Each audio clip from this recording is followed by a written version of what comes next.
النبی صلی اللہ علیہ وآلہ وسلم پر تقریری مقابلے کا انعقاد کیا گیا۔ غیر مسلم افراد کو بھی دعوت دینے کا فیصلہ کیا گیا۔ جی بالکل، منتظمین کے مطابق تقریری مقابلوں کے ذریعے نبی مہربان صلی اللہ علیہ وآلہ وسلم کی حیات مبارکہ کے روشن پہلو اجاگر ہوں گے۔ اس حوالے سے مزید تفصیلات جانیں گے اپنے نمائندے اسد علی انجینئر سے۔ جی اسد، مزید آگاہ کیجیے گا ان مقابلوں کے حوالے سے۔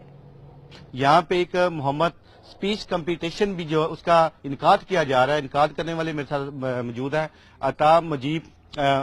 صاحب میرے ساتھ موجود ہیں، ان سے میں جاننا چاہوں گا یہ جو آپ محمد سپیچ کمپٹیشن کا انعقاد کرنے جا رہے ہیں، اس میں کیا کچھ موضوعات ہوں گے، کس طریقے کے ساتھ یہ جو ہے آپ اس میں کیسے آپ اس کو پیش کریں گے؟ نبی اکرم صلی اللہ علیہ وسلم کی عزت اور ناموس کی حفاظت ہر مسلمان کا فرض ہے، تو جب بھی کوئی آواز اٹھائی جاتی ہے اس کے مقابل پر ہماری جماعت کی طرف سے ہمیشہ اس کا مؤثر جواب دیا جاتا ہے۔ یہ سپیچ کمپٹیشن کا سلسلہ، اس کا مقصد یہ ہے کہ جو اعتراض کسی جگہ پر کوئی شخص اٹھائے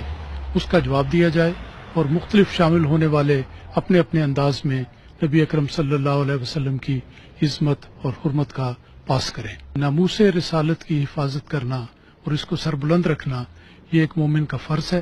اور ہمیشہ جاری رہنا چاہیے۔ اس لیے یہ ہمارا سپیچ کمپٹیشن ایک مسلسل کوشش ہے اور انشاءاللہ یہ جاری رہے گی تاکہ ہر جگہ پر صحیح پیغام دیا جائے اور اسلام کے بارے میں، رسول پاک صلی اللہ علیہ وسلم کے بارے میں غلط فہمیوں کا ازالہ ہو سکے۔ The thing is, if you look at this contest, the cartoon contest, the whole purpose behind the contest was to depict a false image of the Holy Prophet Muhammad sallallahu alaihi wasallam and to create divisions.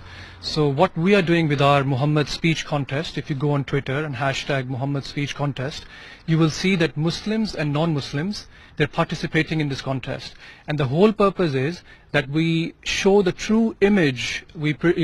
show the true image of the Holy Prophet Muhammad sallallahu alaihi wasallam, and also we take this opportunity to unite mankind as well in the name of Holy Prophet sallallahu alaihi wasallam. وہ پیشوا ہمارا جس سے ہے نور سارا، نام اس کا ہے محمد، دل بھر میرا یہی ہے۔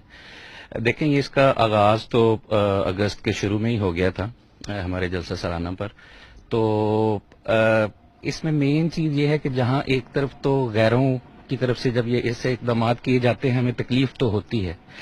لیکن ایک پہلو اس کا جو یہ ہے جس سے ہم استعمال کر رہے ہیں وہ یہ ہے کہ ہمیں یہ موقع ملتا ہے کہ اسلام کی جو حسین اور پرامن تعلیمات ہیں اور سیدنا حضرت اقدس محمد مصطفیٰ صلی اللہ علیہ وآلہ وسلم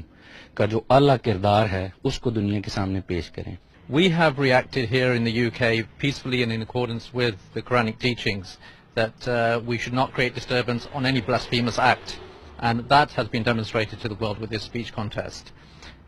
However, there is a need to protect vulnerable people in our societies who do get inflamed by such acts and act contrary to Islam because they do not know the real teaching of Islam. محمد مصطفیٰ صلی اللہ علیہ وسلم جو speech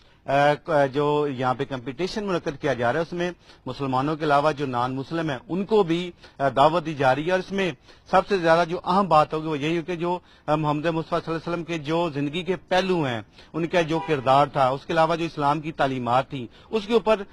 2 minute کی debates کی جائیں گی اور بتایا جائے گا کہ اسلام مذہب کیا ہے، نبی کریم صلی اللہ علیہ وسلم کی جو پاک زندگی تھی، حیات طیبہ وہ کیا تھی۔ تو اس حوالے سے یہ وہ جواب ہے جو اس ٹائم ضرورت ہے تمام مسلمانوں کو، تمام اسلام جو دنیا میں اسلام جو مسلم ممالک ہیں ان کو یہ دینے کی کہ ہم جو پر امن مذہب ہے ہمارا اسلام۔ ٹھیک ہے، بہت شکریہ اسد علی انجینئر تفصیلات سے۔